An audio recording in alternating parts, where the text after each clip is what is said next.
దేవుడు మీకు తోడయుండునుగాక, మీ ఆత్మలకును తోడయుండునుగాక.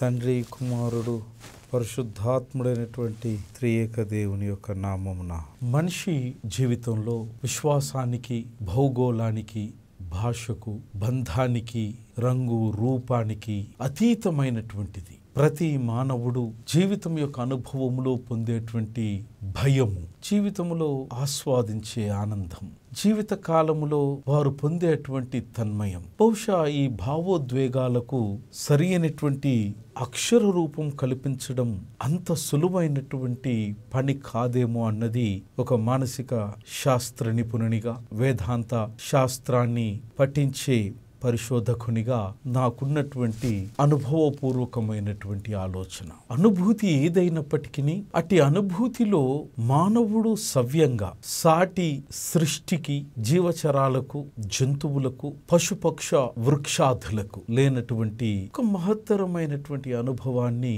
దేవుడు కేవలం మనుజునికి, మానవ మాతృనికి మాత్రమే అనుగ్రహించినాడు. ఇట్టి అనుభవంలో దేవదేవుని యొక్క సన్నిధానంలోనికి చేర్చబడేది నీడనైనా కాలధర్మంలో కనుమరుగవుతుందేమో కానీ ఈ బొందిలో ప్రాణం ఉన్నంత మట్టుకు ఉచ్ఛ్వాస నిశ్వాస అనేటువంటి ఇటి సృష్టి ధర్మం నెరవేర్చుతున్నంత మట్టుకు అక్షరాన్ని సహితము వల్లించలేనటువంటి అవస్థలో ఉన్నప్పటికీ మౌనమే నా భాష అని భావించి భగవంతుని చెంతకు ఆ మౌనములో కూడా మనలను సర్వేశ్వరుడైనటువంటి యేసుక్రీస్తుతో సంగమము చేయగలిగినటువంటి ఒక మహత్తరమైన శక్తి దేవుడు మనకు అందించినది ప్రార్థన. ఇట్టి ప్రార్థనలో మనము చేసేటువంటి నివేదనతో పాటు మన స్వీయ పరిశోధన, మన పరీక్ష, వీటి వలన మనము పొందగలిగేటువంటి ప్రక్షాళనం, కల్వరి శిలువలో క్రీస్తు చిందించినటువంటి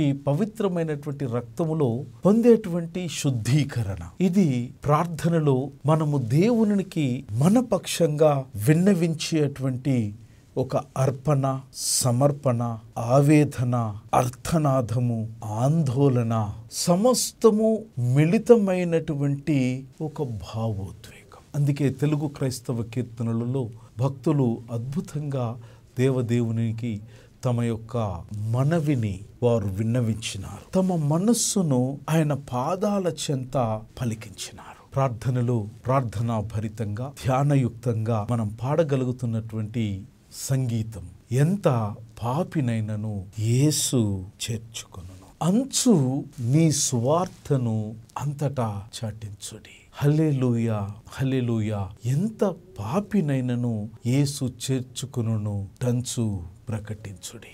మెండుగా క్షమాపణన్ పూర్ణ సమాధానము నెంత పాపికైనదా నిచ్చి చేర్చుకొనును. ఎంత పాపినైనను ప్రార్థనలో పశ్చాత్తాపముతో చేసేటువంటి ప్రార్థన నిర్నిబంధనగా, ఎలాంటి అడ్డంకులు లేకుండా, దాపరికాలు లేకుండా, ఆమరికలు లేకుండా మిమ్మల్ని ఆలింగనము చేసుకునేటువంటి ఒక స్వచ్ఛమైనటువంటి స్థితి ప్రార్థన ద్వారా పాపములో మ్రగ్గిపోతున్నటువంటి మానవునికి పరమేశ్వరుడైనటువంటి యేసుక్రీస్తు దేవునితో దేవదేవుడు అందించేటువంటి ఒక మహిమాన్వితమైనటువంటి సంగమం ప్రార్థన. పశ్చాత్తాపము, ప్రాయశ్చిత్తం. పరిశుద్ధ గ్రంథంలో ఇట్టి ప్రార్థన ఇవ్వబడినటువంటి స్థానం. దానిని గనక నిశితంగా, కాస్తంత ధ్యానయుక్తంగా, లోతుగా ధ్యానించగలిగితే పశ్చాత్తాపములో ఉన్నటువంటి పుణ్యం, పశ్చాత్తాపం వలన పొందగలిగినటువంటి ఆత్మలో తేలిక అనుభవం, పశ్చాత్తాపం అనంతరం మనము పొందేటువంటి అనుభూతి, ఇవన్నీ కూడా పశ్చాత్తాపడినటువంటి మనుజుని అడిగినా నిశ్చయంగా వారు పొందుతున్నటువంటి ఆ ఆత్మీయత, వారు పొందుతున్నటువంటి ఆ తన్మయానికి వారు ఏ అక్షరముతో దానిని అభివర్ణించినా బహుశా ఆ అనుభూతి, ఆ అనుభవము ముందు అక్షరము బహు స్వల్పమైనదిగా, చిన్నదిగా మారుతుందేమో. పశ్చాత్తాపంతో చేసేటువంటి ప్రార్థన యూదా విశ్వాస ప్రామాణికములో దేవదేవుడు స్వయంగా మానవునికి ఇచ్చినటువంటి నిబంధనలో, మానవునికి అనుగ్రహించిన నియమావళిలో, మానవునికి కావలసినటువంటి ప్రబోధాలలో పశ్చాత్తాపం అనేది ప్రాథమికమైనటువంటి పీఠాన్ని, పరిశుద్ధ గ్రంథమైనటువంటి బైబిల్లో అగ్రభాగాన్ని పశ్చాత్తాపము అనేటువంటి ప్రార్థనకు సముచితమైనటువంటి స్థానం ఇవ్వడం మనం చూస్తాం. ప్రార్థనలో చేసేటువంటి పశ్చాత్తాపం ప్రియులు పొందేటువంటి అనుభవం. యూదా జనాంగం, ఇశ్రాయేలు జనాంగం వారికి రమారమిగా ఇట్టి పశ్చాత్తాపమును తెషువా అనే గ్రీకు పదముతో సామాన్యంగా సంబోధించబడుతుంది. హీబ్రూ పదబంధంలో తెషువా అనే పదం పశ్చాత్తాపం అనేటువంటి తెలుగు పదానికి, రిపెంటెన్స్ అనే ఆంగ్ల పదానికి ఆపాదించబడేది. గ్రంథమంతట్లో కూడా, గ్రంథం తర్వాత లిఖించబడినటువంటి అనుబంధ గ్రంథాలలో కూడా హీబ్రూ సమాజానికి లేదా యూదా సమాజానికి, ఇశ్రాయేలు సమాజానికి ఆది దేవుడైనటువంటి యెహోవా దాదాపుగా సంప్రదాయబద్ధంగా యూదులకు ప్రాథమికంగా 613 ఆజ్ఞలను దేవదేవుడు వారికి అందించినాడని సంప్రదాయబద్ధంగా యూదా సమాజము నమ్ముతోంది. అలా అనుగ్రహించినటువంటి ఇట్టి నిబంధనలో, ఇవ్వబడినటువంటి ఇట్టి ఆజ్ఞలలో పశ్చాత్తాపము అనేటువంటిది ఒక ప్రధానమైనది, లేదా 613 ఆజ్ఞలలో ప్రాముఖ్యమైనటువంటి ఆజ్ఞగా యూదా సంప్రదాయం మనకు బోధ చేస్తూ ఉన్నది. ఇందులో ఈ పశ్చాత్తాపం లేదా తెషువా అనేటువంటిది వారు పలికేటువంటి దీవెనలు, దీనికి గూర్చినటువంటి ఆలోచన మనం చూడగలుగుతాం. ఈ తెషువా అనేటువంటిది it is also the 5th blessing of in the Amidah or Shemoneh Esrei prayer, అనగా యూదుల కొరకు పొందుపరచబడినటువంటి లేదా సంకలనము చేయబడినటువంటి ప్రాముఖ్యమైనటువంటి ప్రార్థనా గ్రంథంలో it is mentioned as the 5th blessings in the Hebrew prayer book. Amidah అనేటువంటి ఇటు ప్రార్థనా పుస్తకం లేదా ఇటు ప్రార్థన, ఇది విశ్వవ్యాప్తంగా యూదులలో ఏ స్థలంలోనైనా వారు చెల్లాచెదురు గావించబడినప్పటికీ యూదులు చేసేటువంటి ప్రార్థనలో ఈ అమీధా పశ్చాత్తాపానికి సంకేతమైనటువంటి ఈ ప్రార్థనను విశ్వజనితంగా ఇది ఆమోదించబడినది.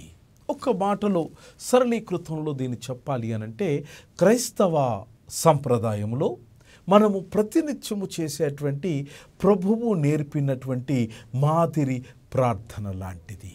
ప్రతి ఆరాధనలో గృహ కూడిక కానివ్వండి, ఎక్కడ 2-3 కూడుకొని ప్రార్థించిన కానివ్వండి, ఆరాధన కానివ్వండి, సినగోగు ఆరాధన కానివ్వండి, దేవాలయపు ఆరాధన కానివ్వండి, సందర్భము ఏదైనా కానివ్వండి, ప్రార్థన చేస్తున్నారు అనంటే క్రైస్తవుడు ప్రభువు యొక్క మాదిరి ప్రార్థనను ఏ విధంగా జరిపిస్తాడో ఆ విధంగానే ప్రతి యూదుడు ప్రతి ప్రార్థన అనంతరం వారు తప్పనిసరిగా ఈ అమీధా అనేటువంటి ఈ పశ్చాత్తాపపు యొక్క ప్రార్థనను వారు చేయబద్ధులై ఉన్నారు.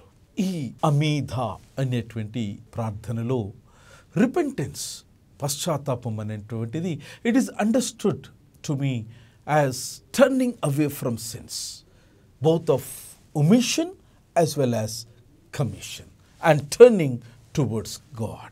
దేవుని సన్నిధానంలోనికి అమీధా అనేటువంటి పశ్చాత్తాపం యొక్క ప్రార్థన యొక్క ప్రాథమికమైనటువంటి భావం ఏంటి అనంటే, పాపపు స్థితిలో నుంచి మనలను విడిచిపెట్టి పూర్వపు స్థితి దేవుని సన్నిధానంలోనికి తిరిగి మరలి రావడమే ఈ అమీధా అనేటువంటి విషయము పశ్చాత్తాపమని జ్ఞాపకం చేయబడుతుంది. Just turning towards God. Repentance అనగా ప్రాథమికమైన భావం ఏంటనంటే, మీరు ఉన్నటువంటి స్థితిలోనే పీచే ముడ్, అబౌట్ టర్న్, ఒక్క అడుగు కూడా మీ యొక్క పాదము నీ లేపి మరొక అడుగు అట్టి దిశలో, అట్టి ప్రయత్నములో, అట్టి ప్రయాణములో మీరు వెయ్యడానికి వీలు లేదు.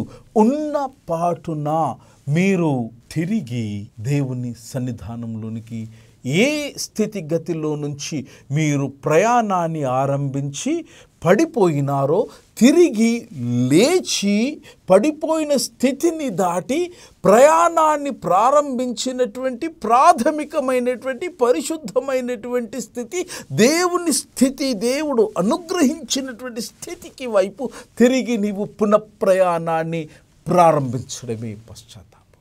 ఇట్టి ప్రార్థన అమీధ అనేటువంటి ఇట్టి ప్రార్థన ఏ విధంగా తోరాలో అది అభివర్ణించబడినది అని అంటే, బ్రింగ్ us బ్యాక్, దేవా మమ్మల్ని తిరిగి నీ సన్నిధిలోనికి తీసుకొనిరా.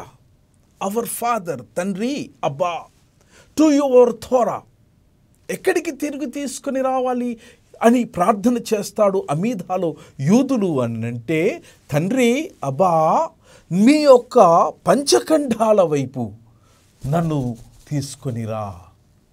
టు బ్రింగ్ us నియర్, మీకు సమీపముగా మీ సన్నిధానములోనికి, మీ సమీపంగా మీ సన్నిహితానికి నన్ను తీసుకొనిరా. నా రాజా, నీ యొక్క పరిచర్యలో 10 మందికి పనికి వచ్చేటువంటి పనిముట్టిగా నీ కొరకు నేను ప్రజలు చేయడానికి నన్ను తిరిగి తీసుకొనిరా. నేను నీ ద్వారా ప్రభావితానికి లోనై, అయ్యా, అట్టి ప్రభావం వలన నేను ఇతరులను కూడా పరమేశ్వరుడు అయినటువంటి నీ వైపు నేను తీసుకుని రావడానికి కావలసినటువంటి కృపను అనుగ్రహించు అన్నటువంటిదే ప్రార్థన అమీధ అనేటువంటి ప్రార్థనలో యూదుడు ఇట్టి పశ్చాత్తాపము, రిపెంటెన్స్, తేషువా అనే దానిలో వారు ప్రార్థన సలుపుతారు. యూదయ విశ్వాసంలో ఇటువంటి ప్రార్థనలో వారు ముందుకు సాగుతూ ఉన్నప్పుడు యూదా విశ్వాస ప్రమాణములో తేషువా అనేటువంటిది, అనగా పశ్చాత్తాపం అనేటువంటిది లేదా రిపెంటెన్స్ అనేటువంటిది, అది చాలా ఉన్నతమైనటువంటి పవిత్ర దినాలుగా వారు ఆచరిస్తారు నేటికి. ఈవెన్ టుడే ఇన్ 2024 యూదా యొక్క సంప్రదాయములో ఈ తేషువా, పశ్చాత్తాపం లేదా రిపెంటెన్స్ వారు ఆచరించేటువంటి పరిశుద్ధమైనటువంటి దినాలలో ఇది చాలా ప్రాముఖ్యమైనటువంటి స్థానాన్ని నేటికి కలిగి ఉండటం గమనార్హం. 10 రోజుల యొక్క ఈ పరిశుద్ధమైనటువంటి దినాల యొక్క ఆచరణలో దీనిని యోమ్ తెరువా అనగా బూరల పండుగ అప్పుడు ఇట్టి తేషువా అనగా పశ్చాత్తాపం అనేటువంటి అంశాన్ని వారు 10 రోజులు వారు ధ్యానమాలికలో కలిగి ఉండి దాని మీద మాత్రమే వారి యొక్క భక్తి భావనను వారు కేంద్రీకరిస్తారు. పశ్చాత్తాపముతో వారు తిరిగి చెడిపోయినటువంటి దేవునితో ఉన్న సంబంధాన్ని పునరుద్ధరించడానికి, పునర్నిర్మించుకోవడానికి వారు ప్రయత్నం చేస్తారు. మరొకటి యూదా సంప్రదాయంలో ఉన్నటువంటిది ఈ హై హోలీ డేస్ అనేటువంటిది 10 రోజులు, Yom Kippur, the day of atonement, పశ్చాత్తాపపు యొక్క దినముగా దీనిని మనం చూస్తాం. దీనిని హీబ్రూ భాషలో ఏమంటారంటే అసేరెత్ యమీ తెషువా అని కూడా సంబోధించబడతాది. అనగా ద డేస్ ఆఫ్ రిపెంటెన్స్, పశ్చాత్తాపపడేటువంటి దినములు, ప్రాయశ్చిత్తము చేసుకోవడానికి చేసేటువంటి ప్రార్థనలు, పరమేశ్వరుని చెంతకు వెళ్ళి పాపమునకు కావలసినటువంటి ప్రాయశ్చిత్తం కొరకు నెరపబడేటువంటి ప్రక్రియ. ఒకటి యూదా సంప్రదాయంలో యోమ్ తెరువా అనగా డే ఆఫ్ ట్రంపెట్స్, బూరల పండుగ. రెండవది Yom Kippur, day of atonement అనగా the days of repentance, Aseret Yemei teshuva అని ఇది హిబ్రూ సంప్రదాయంలో, యూదా సంప్రదాయంలో మనం చూస్తాం. అయితే ఈ 2 పదుల ఉన్నతమైనటువంటి దినముల యొక్క పండగలో వచ్చేటువంటి సబ్బాతు దినాన్ని లేదా విశ్రాంతి దినాన్ని ఒక ప్రత్యేకమైనటువంటి నామకరణమును కూడా యూదులు దీనికి చేసినారు. అనగా తేషువా లేదా పశ్చాత్తాపము, రిపెంటెన్స్ అన్నటువంటి ఈ మానసికమైనటువంటి ప్రక్రియకు ఉన్నటువంటి ప్రాధాన్యత చెప్పకనే ఈ ప్రతి పదబంధం మనకు ప్రబోధించి తీరాలి. ఈ హై 10 days ప్రాముఖ్యమైనటువంటి ఈ 10 దినాలు, ఉన్నతమైనటువంటి 10 దినాలుగా భావించబడేటువంటి ఈ హై హోలీ డేస్ను, వచ్చేటువంటి ఆదివారాన్ని యూదులు ఏమని సంబోధిస్తారనంటే Sabbath Shewa, meaning Sabbath of return లేదా సబ్బాత్ ఆఫ్ రిపెంటెన్స్ అని కూడా సంబోధిస్తారు. ఈ సబ్బాత్ లేదా తెషువా లేదా షోవా అనేటువంటి ఈ పండగల సమయాలలో యూదులు నేటికిని ప్రత్యేకమైనటువంటి లేఖన భాగాలను, నిర్దిష్టమైనటువంటి నియమించబడిన లేఖన భాగాలను మాత్రమే వారు వేద పారాయణము గానిస్తారు.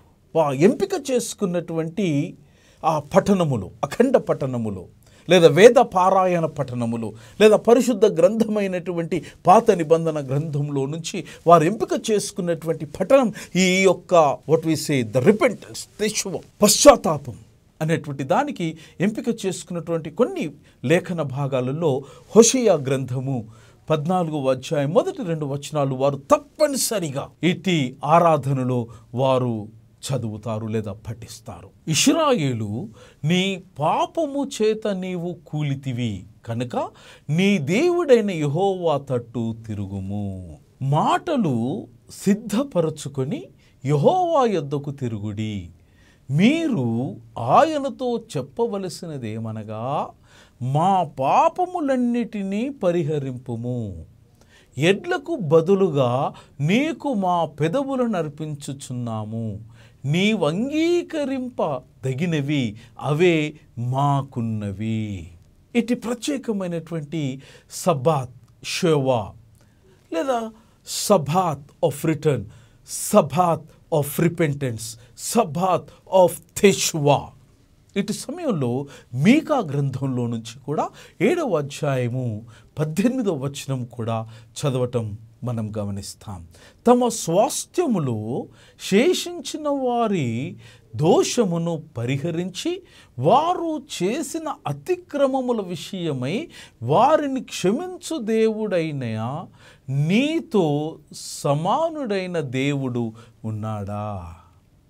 ఆయన కనికరము చూపుట యందు సంతోషించువాడు గనక నిరంతరము కోపము ఉంచడు.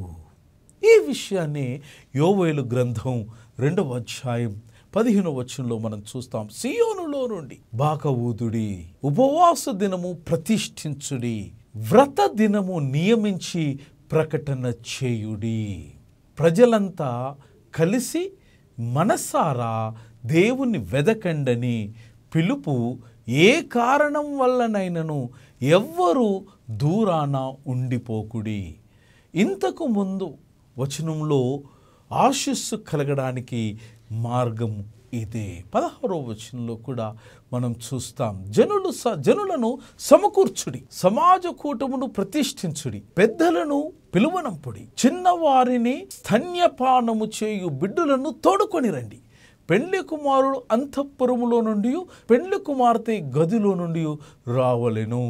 కారణం తెషువా, పశ్చాత్తాపము, రిపెంటెన్స్ అనేటువంటిది ఏ కారణము చేతనైనను ఎవ్వరు కూడా తప్పించుకోవడానికి వీలు లేనటువంటి నిబంధన, అభ్యాసముగా దేవునితో సంబంధాన్ని మెరుగుపరిచే ప్రక్రియగా, దేవునితో సంబంధాన్ని ధీటుగా దానిని నిలుపుకొని జీవనానికి అది ధైర్యముగా, జీవనానికి దన్నుగా, జీవితానికి వెన్నుగా, కేవలము నిన్ను అంటుకొని నిన్ను విడిచిపెట్టకుండా నిన్ను మాత్రమే నీతో ఉండి నడవగలిగేది నీ ప్రార్థన మాత్రమే. ఎలాంటి ప్రార్థన అని అంటే పశ్చాత్తాపూర్వకమైనటువంటి ప్రార్థన.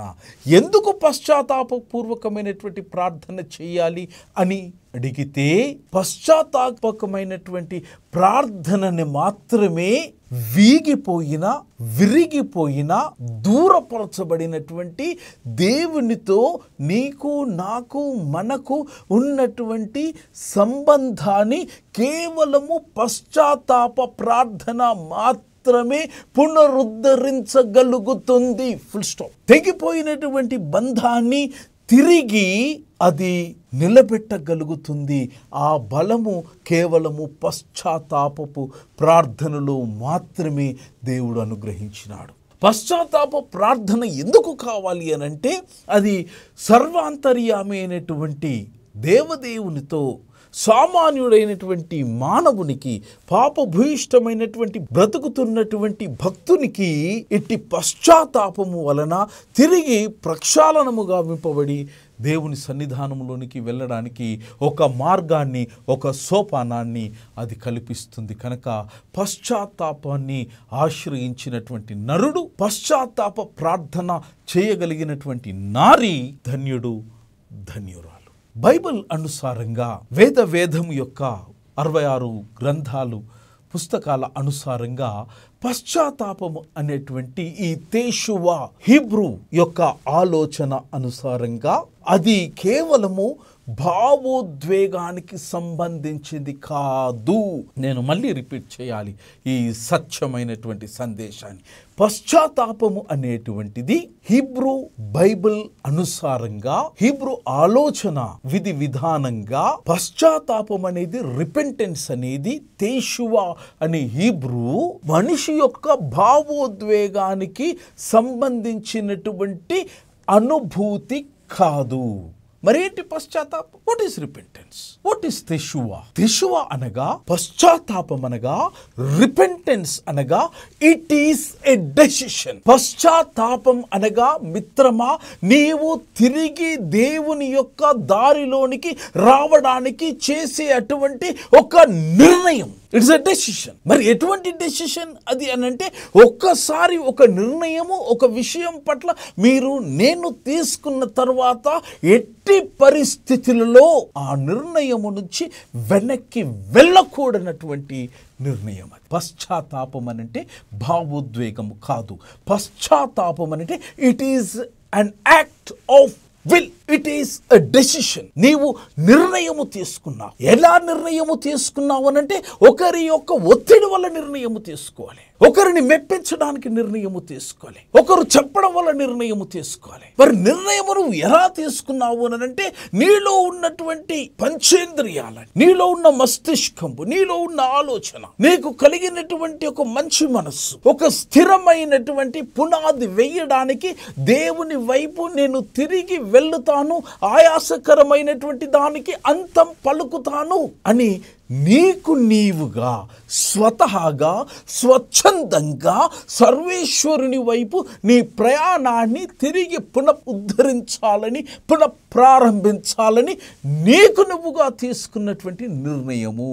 It is an act of will. నీ సంపూర్ణమైనటువంటి సాధికారతకు, నీ సంపూర్ణమైనటువంటి నిర్ణయానికి, స్వభీష్టానికి తీసుకున్నటువంటి నిర్ణయము వైపు నీవు నిలకడగలిగి తిరిగి నీ యొక్క ప్రయాణాన్ని ప్రారంభించడం. కేవలము తెషువా, రిపెంటెన్స్ అంటే కేవలము కొంత నిమిషము మనము అరిచి, ఏడ్చి, పెడబెబ్బలు కొట్టి, ఎద మీద కొట్టుకొని, తలను గోడకేసి కొట్టుకొని, అయ్యా తప్పైపోయింది క్షమించండి అని చెప్పేసి కేవలము భావోద్వేగంతో చేసేటువంటి పద్ధతి కాదు. It is a decision. Number 1 repentance, పశ్చాత్తాపం. Teshuva and act of the will, తీసుకున్నటువంటి నిర్ణయం ప్రకారంగా నడుచుకోవడం పశ్చాత్తాపం. ఈ హీబ్రూ పదం తెషువా అనేటువంటి హీబ్రూ పదం, ఇందులో ఉన్నటువంటి క్రియాత్మకమైనటువంటి పదమైనటువంటి శుభ్, దాని యొక్క అక్షరార్థ భావము, విచ్ లిటరల్లీ మీన్స్, తెషువా అనే పదములో శుభ్ అనేటువంటి క్రియాత్మకమైన పదము ఉంది. ఆ శుభ్ అనేటువంటి పదం యొక్క అక్షరార్థ భావం ఏంటంటే, టు టర్న్ అరౌండ్ 90 degrees, పీచే ముడ్, ముందుకు వెళ్తున్నావు, just go back, turn back, about turn. రెండవది రిటర్న్. శుభ్ అనేటువంటి క్రియాత్మకమైనటువంటి భావము ఏంటి అనంటే, రిటర్న్, కమ్ బ్యాక్. చాలు, పోయిన కాడికి, చేసిన కాడికి చాలు, చూసిన కాడికి చాలు, ప్రయత్నం చేసిన కాడికి చాలు, ప్రయాసము తప్ప ఏది లేదు, ఏది రాదు, ఏది మిగలదని నీకు అయినటువంటి జ్ఞానోపదేశము చాలు. ఇంకా అజ్ఞానివై అంధకారం వైపు అడుగులను వేయకు. జ్యోతిర్మయుడైనటువంటి ఆంతర్యామి అనేటువంటి ఆది దేవుడు వెలిగించినటువంటి ఆ జ్ఞానం నిన్ను తిరిగి ఆ జ్ఞానం యొక్క మూలానికి నీ యొక్క పాదాలను కదిలించాలి. షుబ్ అనేటువంటి ఈ హీబ్రూ పదం యొక్క మరొక అర్థం ఏంటంటే టు రెనౌన్స్ అనగా విడిచిపెట్టడం. Leave it. అయిన కాడికి అయింది, పోయిన కాడికి పోయింది. Just you renounce it. కలిగి ఉన్నది అంతయు విడిచిపెట్టండి. చేయవలసినది చెయ్యక చెయ్యరానిది చేసి మరి తెలిసిన తర్వాత చెయ్యరానిది విడిచిపెట్టండి.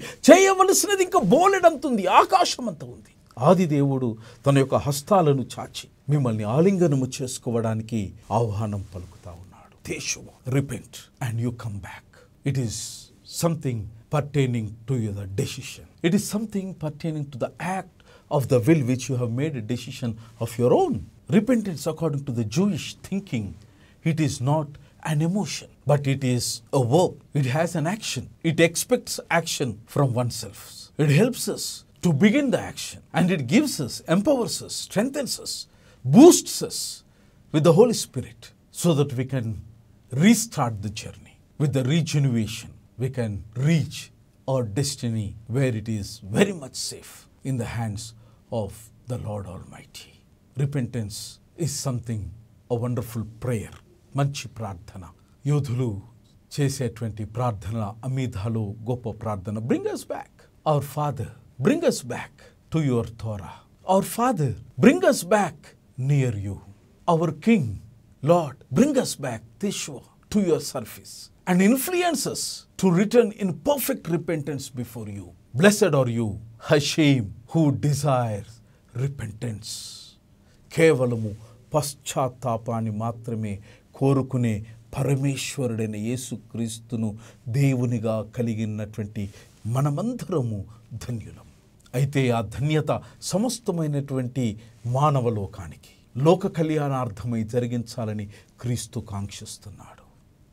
ప్రతి ఒక్కరిలో పశ్చాత్తాపము కావాలని, ప్రతి ఒక్కరము పశ్చాత్తాపపడాలని, పశ్చాత్తాపములో పరమేశ్వరుని వైపు మన పాదాలు స్థిరపరచబడాలని కోరుకుంటున్నాడు.